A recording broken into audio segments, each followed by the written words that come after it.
In the kitchen where morning sunlight streamed in, Erin Watson was carefully pouring coffee while organizing the day's schedule in her mind.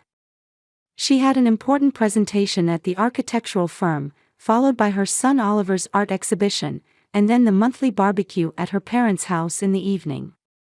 She let out a deep sigh.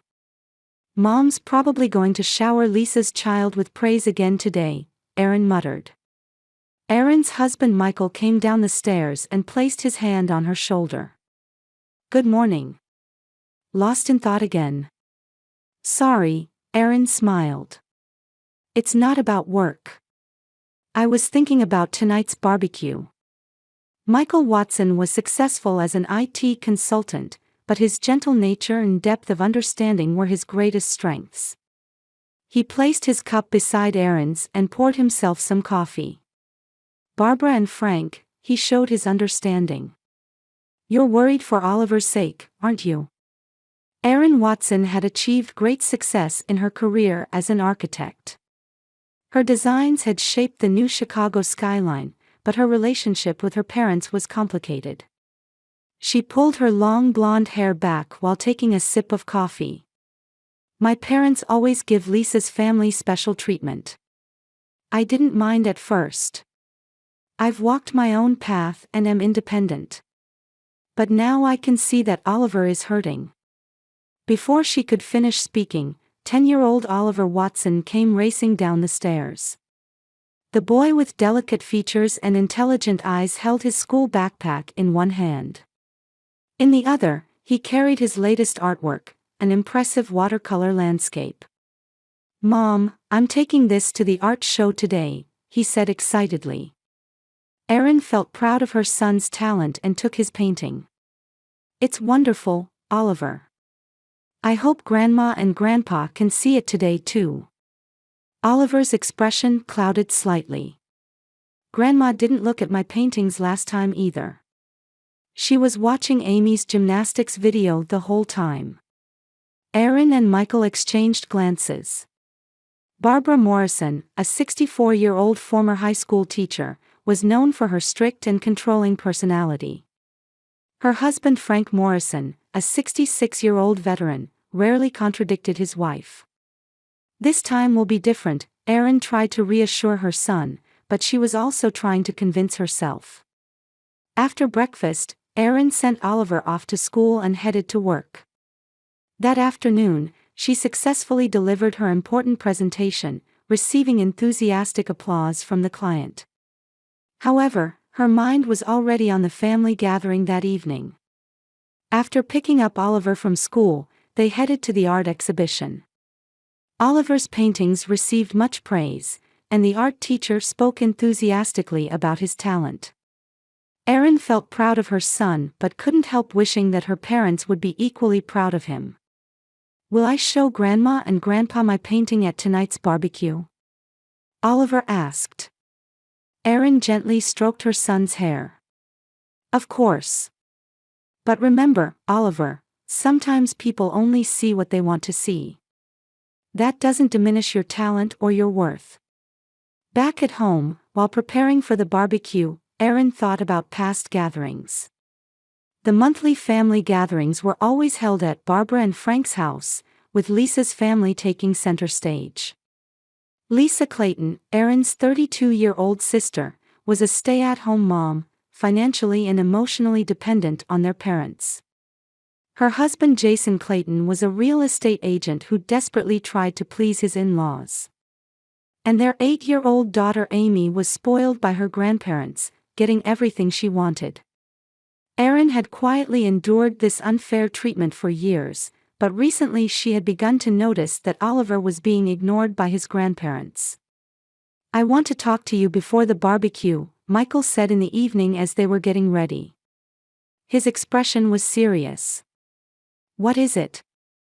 Erin paused from preparing the salad. "Your mother called me yesterday. She wanted my opinion on Amy's birthday present. They're planning a family trip to Disneyland." Erin stopped what she was doing. "What did they give Oliver for his birthday?" "A used basketball and a $10 bill, wasn't it?" Michael nodded. I don't think we should let this continue. We need to do something to change your parents' behavior. Aaron took a deep breath. I never wanted to ruin my relationship with my parents.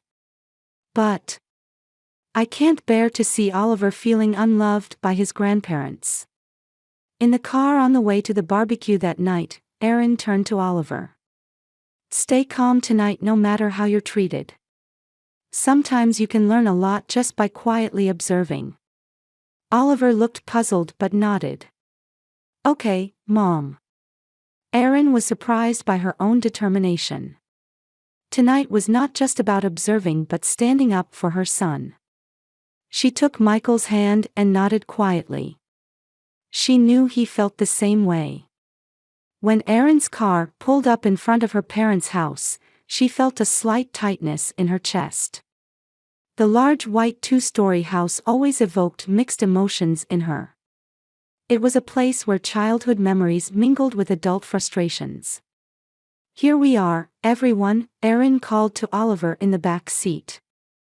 Michael squeezed her hand and gave a small nod. Ready? Yes, I'm ready, Aaron said with a determined expression. Aaron took a bowl of homemade quinoa salad from the passenger seat, and Michael carried a small box of desserts. Oliver carefully carried his art exhibition painting. The three of them walked along the gravel path toward the well-maintained garden. On this Sunday in May, beneath a clear blue sky, the lawn shone a vivid green. At the back of the garden stood a large oak tree, under which Lisa's family was already relaxing at the picnic table. Barbara Morrison had her granddaughter Amy on her knee and was stroking Amy's golden curls. Here, Amy, I brought your favorite ribbon. Barbara was tying a bright pink ribbon in Amy's hair. Oh, Aaron, you're here, she said. Barbara's voice notably dropped in tone when she noticed her daughter's arrival. Frank Morrison stood proudly in front of the grill, wearing a white apron, preparing the meat. He was engaged in conversation with Jason Clayton and waved when he noticed Aaron's family. Hey, you finally made it, Frank called out. I just started the fire. Aaron smiled as she entered the garden. Hello, Mom, Dad. She placed the salad bowl on the table. Barbara looked at it and pursed her lips. Oh, salad again. Can't you make something more elaborate? Aaron took a deep breath and controlled her emotions. Mom, this is a special quinoa and vegetable salad. I only used organic ingredients. It was a hit with my colleagues at work. Barbara waved her hand dismissively. Yes, that's fine, she said, turning back to Amy immediately. Now Amy, Grandma baked special cookies for you. Chocolate chip and peanut butter, your favorite. Amy clapped her hands happily. Yay! Thank you, Grandma. Oliver stood quietly, still holding his painting. Aaron placed her hand on her son's shoulder. Mom, Oliver won an award at his school's art exhibition. He brought his work to show you. Barbara glanced briefly at Oliver but quickly looked away. Oh, that's nice. Amy also danced at the front of her kindergarten dance recital last week. She really has talent. Aaron felt Oliver's shoulders droop slightly. She nodded to her son and whispered in his ear, "It's a wonderful painting." Jason stood with Frank at the grill, enthusiastically discussing how to cook the meat. Lisa sat at the picnic table, taking photos of Amy on her cell phone. Michael, how about a beer? Frank called out. Michael nodded. Thanks, I'll have one. Aaron guided Oliver toward the lawn. Why don't you try playing with Amy? Oliver looked anxious but gathered his courage and approached Amy. Amy, do you want to play catch? Amy frowned. I don't want to play with Oliver, she shouted.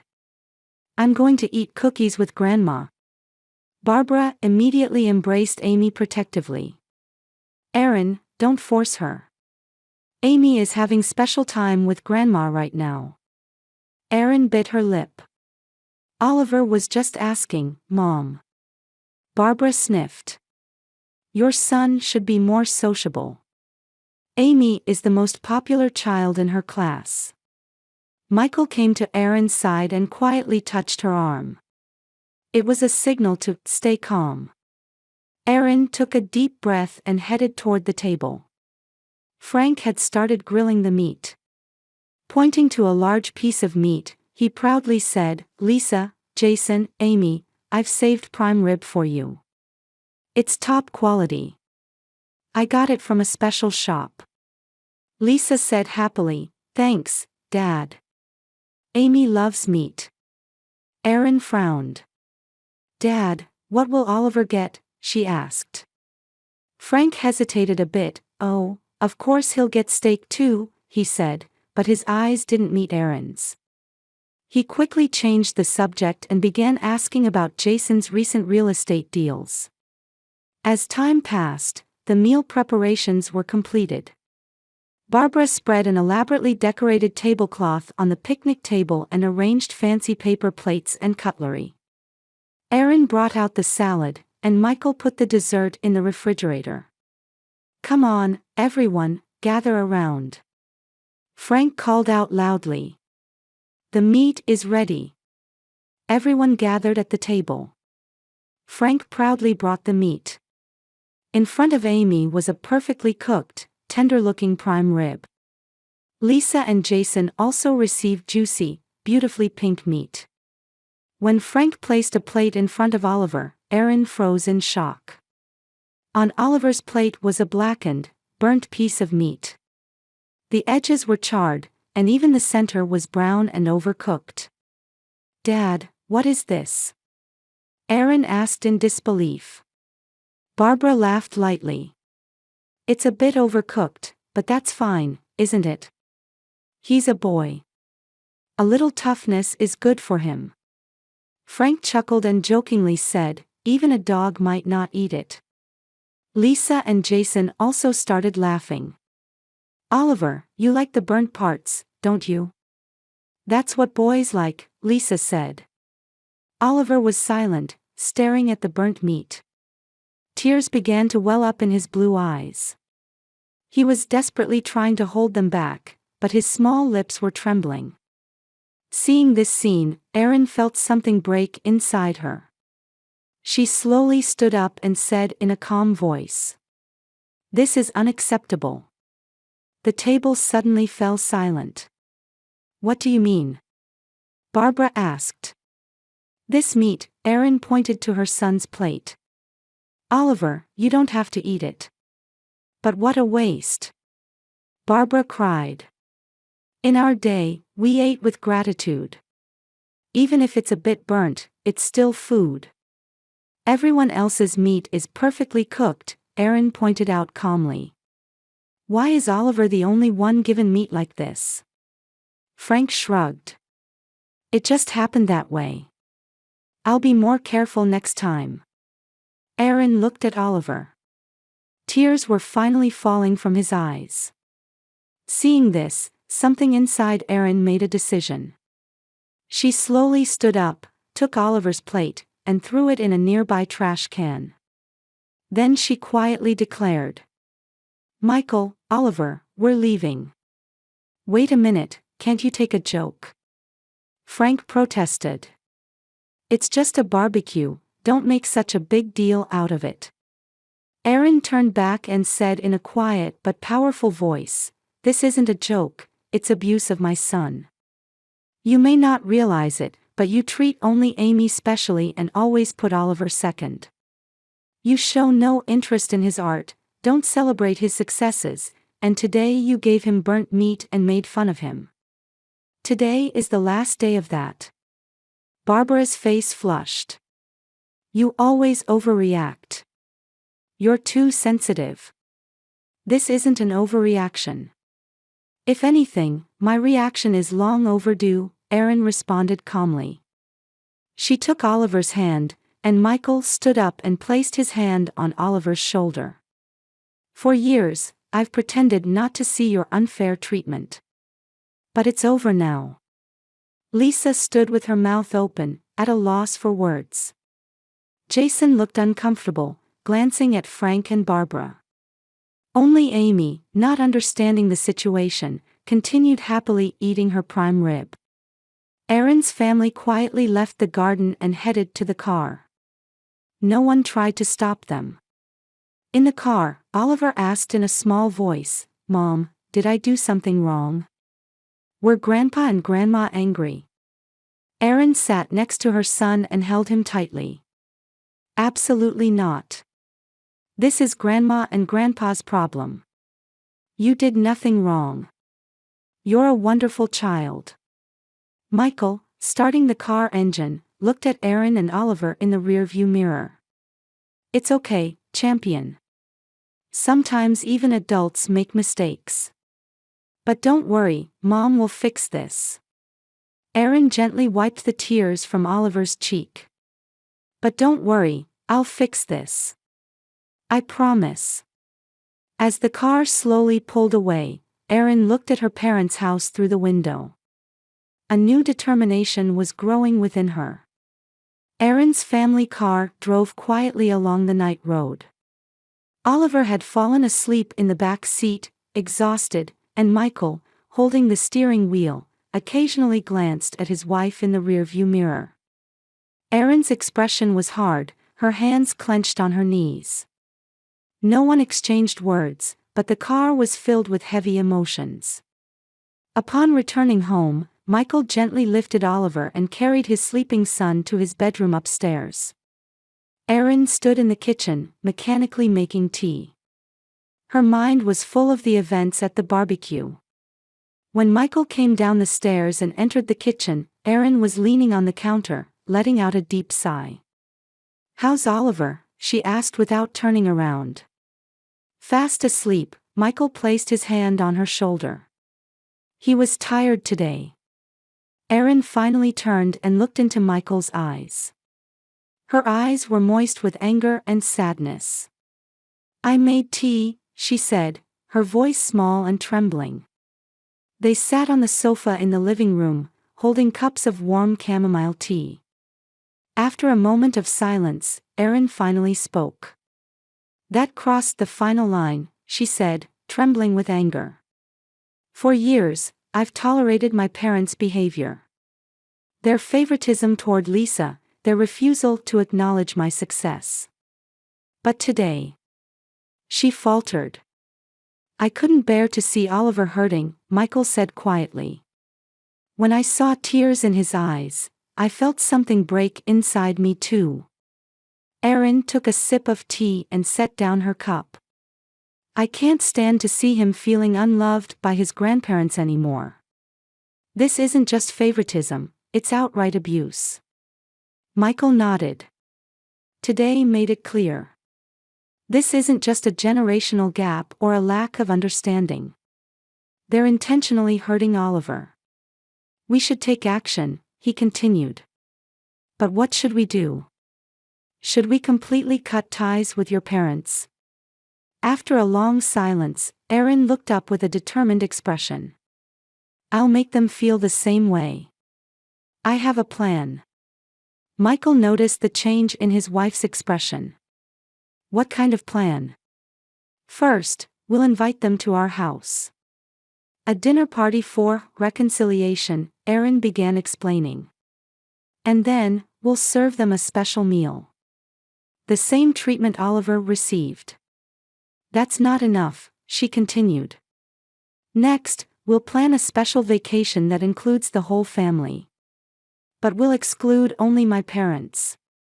Michael raised his eyebrows. "You're serious?" Completely serious, Erin's voice was calm, but her eyes burned with determination. "It's time to correct years of imbalance. They need to be taught a lesson." Late that night, they worked out the details of the plan. Michael understood Erin's anger and promised to support her. They shared Erin's feelings of having suffered from her parents' unfair treatment since childhood. The next morning, Erin got up early and immediately put her plan into action. After Oliver went to school and Michael headed to work, she began making phone calls. The first call was to her chef friend Carlos Sanchez at the upscale restaurant, Lucille. He was grateful to Erin for designing the new branch of his restaurant and felt indebted to her. "Carlos, it's been a while. This is Erin Watson," she said on the phone. "I'm planning a special dinner party. But I have an unusual request." She explained the situation to Carlos and talked about her plan. "I need 2 completely different dinner courses. One using the finest ingredients for a perfect meal. The other," she continued, choosing her words carefully, "I want it to look the same but be inferior in taste and quality. Especially the meat dish, I want it slightly burnt." Carlos was a bit perplexed, but after hearing Erin's story, he understood her plan and agreed to help. "I got it, Erin. I'll create a special menu for you. Exactly as you wish." Next, Erin contacted Michael to confirm that he was also taking action. Michael had contacted a luxury travel agency to book a family trip to a private resort in the Caribbean. Caribbean Blue Resort was a top-tier facility with private beaches and individual villas. "The reservation is confirmed," Michael reported over the phone. "The first week of next month, 7 nights and 8 days. I secured a large villa that can accommodate the entire family except your parents." Erin nodded with satisfaction. "Perfect. I'll contact all the relatives now." In the afternoon, Erin sent special electronic invitations to all relatives except her parents and Lisa's family, Erin's uncles and aunts, cousins, and Michael's family as well. The invitation for a special family reunion party in the Caribbean included photos of the luxurious resort and a note saying, "Please keep this a secret from Barbara and Frank as there is a surprise element." Responses began arriving immediately. Many relatives excitedly confirmed their participation. A message from Erin's Aunt Karen was also attached. "I won't tell Barbara. We've been concerned about how she treats Oliver for a long time." By the time Michael returned from work and Oliver came back from school, Erin was still in her study making plans. Oliver came into the room and peeked over his mother's shoulder. "Mom, what are you doing?" he asked curiously. Erin closed the screen and turned to her son with a smile. "Just making some plans," she gently stroked his hair. "Sometimes, Oliver, people need to accept the consequences of their actions. This is an adult matter, so don't worry about it." Oliver seemed to be trying to understand his mother's words. "Is it about Grandma and Grandpa?" Erin was surprised by her son's perceptiveness. "Yes. But don't worry. Mom will make everything better," she gave him a reassuring smile. "How's your homework? Need help?" 2 weeks later, all preparations were complete. Erin took a deep breath and called her parents. "Mom?" When Barbara's voice came through the phone, Erin tried to keep her voice calm. "Hello, Mom," she said gently. "I have a suggestion for you. After the incident at the barbecue the other day, I'd like to host a special dinner party to repair our relationship. It will also be an opportunity to show you our new house." On the other end of the phone, Barbara seemed to hesitate. "Well, that's nice. But you were so angry." "Yes, I was angry," Erin admitted. "But thinking about Oliver, I believe family bonds are important. He needs a good relationship with his grandparents." Barbara was silent for a moment but finally agreed. "Of course, we should get along as family. I'll let Frank know." Erin proceeded with the conversation as planned. "Lisa's family has other plans, so they can't come. So let's make it a special night just for us. It's a shame Lisa and Amy won't be there." Barbara's voice clearly showed her disappointment. Erin smiled and responded calmly, but that will give you and Oliver more time to get to know each other better. He really wants to know you better. After hanging up, Erin reported to Michael. They're coming. Next Friday, 7 p.m. Michael embraced his wife's shoulders. Are you ready? No regrets. Erin shook her head. No regrets. This isn't revenge, it's a lesson. To help them understand the weight of their actions. On the day of the dinner party, Erin and Michael's house was perfectly prepared. Beautiful flowers adorned the table in the dining room, and soft jazz music flowed through the room. Carlos and his assistant had entered through the back door and were making final preparations in the kitchen. Erin placed an expensive bottle of wine on the table and said to Michael, "Carlos has prepared the food according to my instructions. The main dishes look the same, but..." She smiled slightly.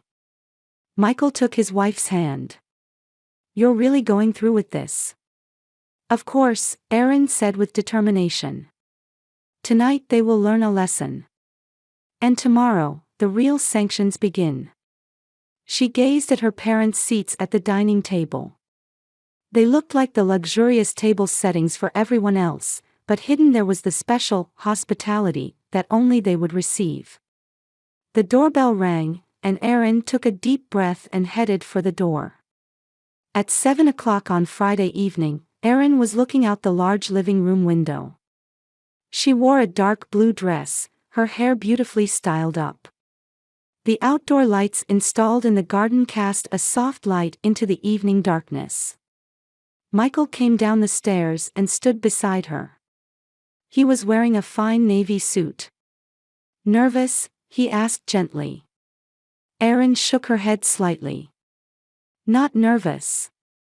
Just want to make sure this is the right thing to do." Michael placed his hand on his wife's shoulder. "What you've decided is right. They need to understand what their actions lead to." Oliver was in the kitchen, curiously observing Carlos's assistants. He was wearing a neat shirt and pants, looking a bit more grown-up than usual. "Boss, everything is ready," Carlos emerged from the kitchen to report. Dressed in a white chef's coat, he exuded a professional air. "I've prepared the food as instructed." Erin smiled appreciatively. "Thank you, Carlos. I truly appreciate your help." The doorbell rang, and everyone in the room froze for a moment. Erin took a deep breath and headed for the entrance. Opening the door, she saw Barbara and Frank Morrison standing there. Barbara wore a beige dress with a pearl necklace. Frank was in a gray suit. Both looked a bit tense. "Good evening," Erin said in a calm voice. "Welcome." "Good evening, Erin," Barbara smiled slightly. "We brought this," she offered a bottle of wine. Erin accepted the bottle and invited them into the house. "Thank you. Please come through the living room to the dining area."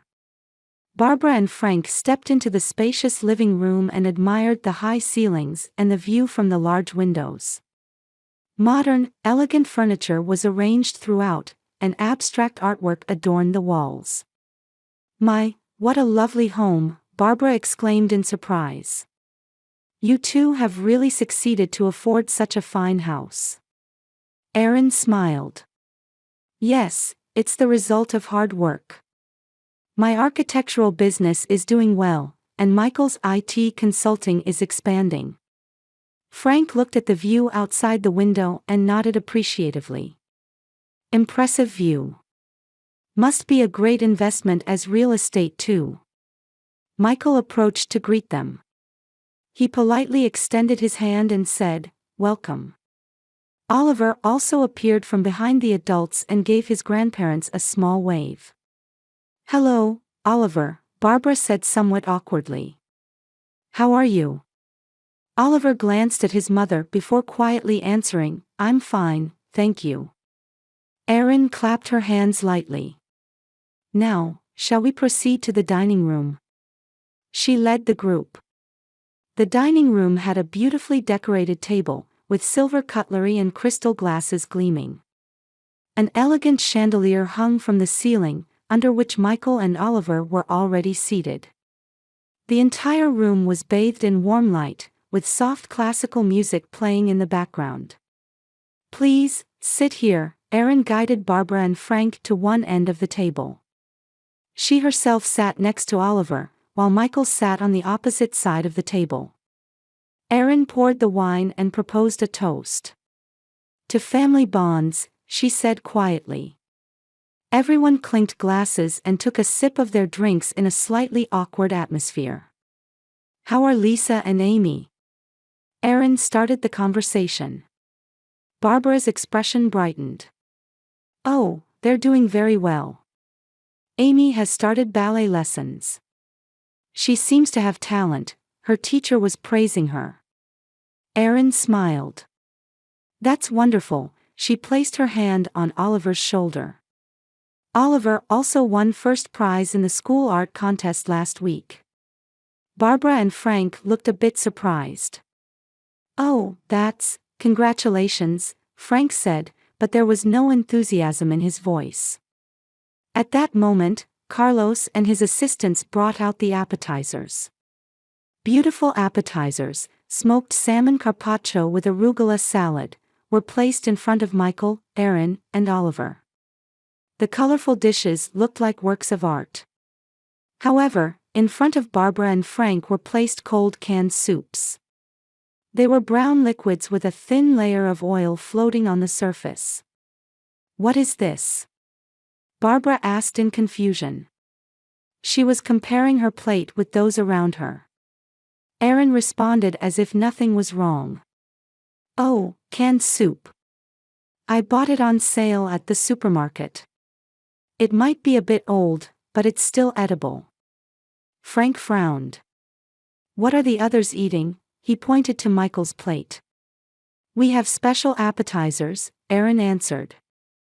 "Carlos made them especially for us. But don't worry, the main course will be coming soon." Barbara had a puzzled expression but took her soup spoon and took a sip. She grimaced. "This has hardly any taste. And it's cold." Erin shrugged. "Is that so?" "I can't tell. But it's edible, isn't it?" Oliver quietly ate his appetizer while carefully observing his grandmother's reaction. Michael took a sip of wine and exchanged glances with Erin. After the unpleasant appetizer time passed, Carlos brought out the main course. Perfect steaks, specially prepared by Carlos, were placed in front of Michael, Erin, and Oliver. The juicy, tender-looking meat was served with a fragrant sauce and colorful vegetable sides. In contrast, blackened pieces of meat were placed in front of Barbara and Frank. The edges of the meat were charred, and the whole piece looked hard and shrunken. Barbara changed color and poked the meat with her fork. It was as hard as a stone. "This is inedible," she said angrily. "What is the meaning of this?" Erin replied calmly. "It's a bit overcooked, but that's fine, isn't it? Even a dog might not eat it, but..." She spoke slowly, choosing her words carefully. Frank stared at the meat and then suddenly looked into Erin's eyes. His face began to redden. "This is intentional, isn't it?" His voice was low, suppressing anger. "Yes, Dad," Erin answered calmly. "This is exactly the same treatment Oliver received from you 2 weeks ago. You served Oliver burnt meat and laughed about it. How does it feel? Embarrassing? Hurtful? Do you feel worthless?" Barbara sat with her mouth open, dumbfounded. "That was just a joke." "A joke?" Erin's voice rose slightly. "Serving burnt meat to a 10-year-old child and making everyone laugh at him is a joke." Frank sank deep into his chair. "We didn't mean it that way. You've always treated Oliver as second best," Erin continued. "You make special cookies for Amy, give her premium meat, and praise her talents. But for Oliver, you refuse to recognize his artistic talent, his gentle heart, anything. Barbara began to cry. This is so cruel of you. Punishing us, making us feel this way. Aaron stood up and took an envelope from a side table, handing it to them. These are tickets for a family trip starting tomorrow. Caribbean Blue Resort in the Caribbean. Oliver, myself, Michael, and all the other relatives will be going. We invited Lisa's family too, but we didn't invite you. Frank stared at the envelope and checked its contents. His expression changed as he began to understand. You're excluding us from a family trip. Yes, Aaron said firmly. This is what you've been doing to Oliver for years. Excluding him from family gatherings, shutting him out of special moments, denying his value. Until you understand how you've been treating Oliver, you will be excluded from our lives. Parents should love their children equally. If not, you lose your privileges as grandparents. Barbara covered her face with trembling hands. You're trying to shame us. No, Aaron's voice softened slightly. I want you to understand how Oliver has felt. How much he's been hurt every time he sees Amy getting special treatment. Tonight's dinner will be over in an hour. But Oliver's emotional wounds have lasted for years. Frank leaned his elbows on the table and held his head. The room was enveloped in heavy silence. Oliver said in a small voice, I like to draw pictures. I wished Grandpa and Grandma would look at them. Those words brought fresh tears to Barbara's eyes. She stared at Oliver as if seeing him truly for the first time. Oliver, she faltered. Aaron placed her hand on her son's shoulder. This isn't a cruel act but a lesson. An opportunity for you to change. If you truly love Oliver, think about what you should do. Michael stood up and said, Carlos, please serve a real dinner for everyone. Let's eat together as a family for a new beginning. Carlos brought new dishes from the kitchen. This time, the same beautiful food was served to everyone. However, the atmosphere of the evening had changed. Barbara and Frank ate silently, occasionally staring at Oliver. In their eyes floated new emotions, shame and regret. Aaron took a sip of wine and gazed at the night sky outside the window. In her heart, justice was being realized. Tomorrow, they would head to the Caribbean, leaving only her parents behind. And during that time, they would have time to think. She smiled as she watched Oliver happily eating his meal. A photo of Aaron, Michael, Oliver, and relatives smiling against the backdrop of the Caribbean's turquoise blue sea and white sand beaches. Aaron posted the photo on social media with the caption, Best Family Vacation #LovingFamily #Caribbean Memories. A month had passed since the trip, but warm memories came flooding back each time she looked at the photo. Erin put down her smartphone and stood by the window, gazing at the garden. The Caribbean trip had been a wonderful experience. Oliver had built sand castles with his cousins, enjoyed snorkeling, and every day had been an adventure. Erin's aunts and uncles also seemed to relax more freely without Barbara and Frank present. Mom, look! Oliver burst into the living room, showing his new painting. It was a vibrant watercolor of tropical fish they had seen during the trip. I'm entering it in the school exhibition. Erin took her son's work and smiled. It's wonderful, Oliver. You really have talent. Michael appeared from the kitchen and placed his hand on Oliver's shoulder. This is a masterpiece. We should frame it and display it. At that moment, the doorbell rang. Who could that be? Erin frowned. She wasn't expecting visitors. Michael headed to the door and looked through the peephole. His expression changed. It's Barbara and Frank, he said quietly. Erin tensed up. Since the Caribbean trip, Barbara had called several times, but Erin had ignored all the calls. She felt she wasn't ready to talk to her parents yet. Her anger had not cooled. "Should I open it?" Michael asked. Erin took a deep breath and said, "Open it." Turning to Oliver, she said, "Would you play in your room for a while? We need to have an adult conversation." Oliver hesitated a bit but nodded and went upstairs. Michael opened the door. Barbara and Frank Morrison stood at the entrance. Both looked tired, appearing older than usual. Frank held a brown envelope in his hand. Barbara's eyes were red, as if she had been crying. "May we come in?" Frank asked quietly. Erin hesitated but nodded slightly. "Please do." The two entered the living room. Barbara didn't try to sit on the sofa but stood in the center of the room, staring at Erin. "What do you want?" Erin asked coldly. Her voice still contained anger. Barbara was tearful. "We understand what you were saying, Erin," her voice trembled. "We were wrong. Terribly wrong." Frank stood beside his wife and placed his hand on her shoulder. "We've had time to think about many things," he said. "What you did to us was justified. We deserved it." Erin crossed her arms and said, "Yes, you did deserve it." Frank opened the envelope and took out a letter. His hand was shaking slightly.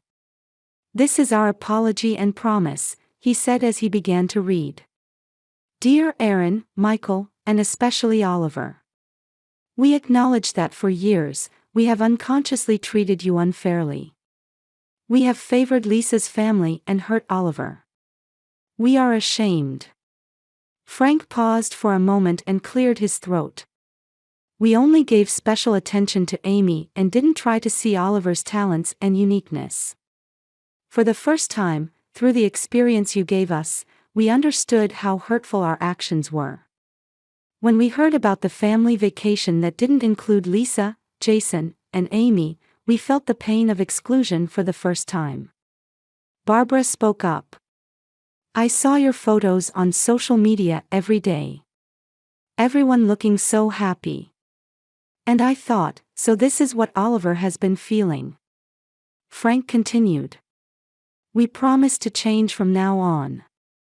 If you'll forgive us, please give us the opportunity to repair our relationship with Oliver and become true grandparents. We've also started family therapy. Please give us another chance to start over." After he finished reading the letter, the room was enveloped in silence. Erin's stern expression softened slightly. "We want to apologize to Oliver too," Barbara said softly. "In person." Erin thought for a moment and exchanged glances with Michael. Michael gave a small nod. "Oliver." Erin called toward the stairs. "Could you come down for a moment?" Oliver carefully came down the stairs. He looked a bit nervous when he saw his grandparents. Barbara slowly knelt down to Oliver's eye level. There were traces of tears on her face. "Oliver, Grandma and Grandpa did something very bad. We didn't treat you specially, and we didn't recognize your wonderful talents." She took his hands. "You are a wonderful child, and we love you. Can you forgive us?" Oliver thought for a moment and asked with a serious expression, "Will you give me steak instead of burnt meat too?" The tension in the room dissolved instantly. Frank couldn't help but laugh, and while holding back tears, he said, "I promise, champion. I'll cook you the most delicious steak in the world.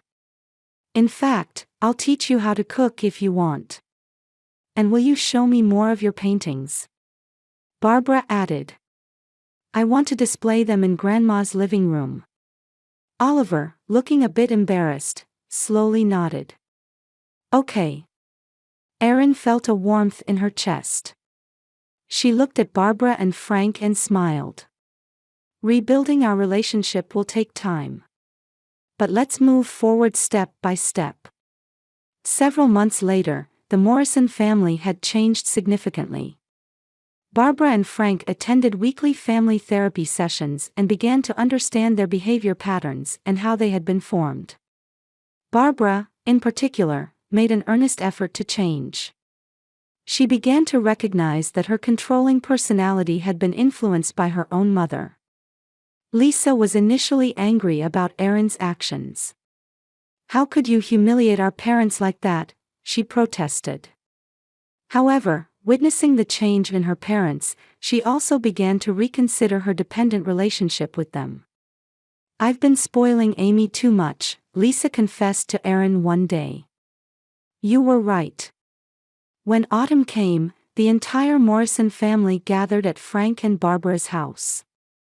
Without the previous tension, the table was filled with laughter. Barbara baked special cookies equally for Oliver and Amy, and proudly displayed both children's recent works, Oliver's paintings and photos from Amy's dance recital. Frank had taken up woodworking as a hobby after retirement and was teaching Oliver the basics. They built a small birdhouse together and placed it in the garden. A new bond was forming between grandfather and grandson.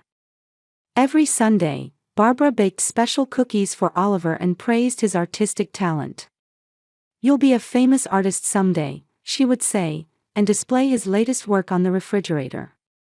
Seeing the change in her family, Erin was convinced that her actions had been right. Sometimes tough love is necessary. She stood by the window, quietly smiling as she watched Frank and Oliver playing in the garden. The wounds had healed, and family bonds were stronger than before.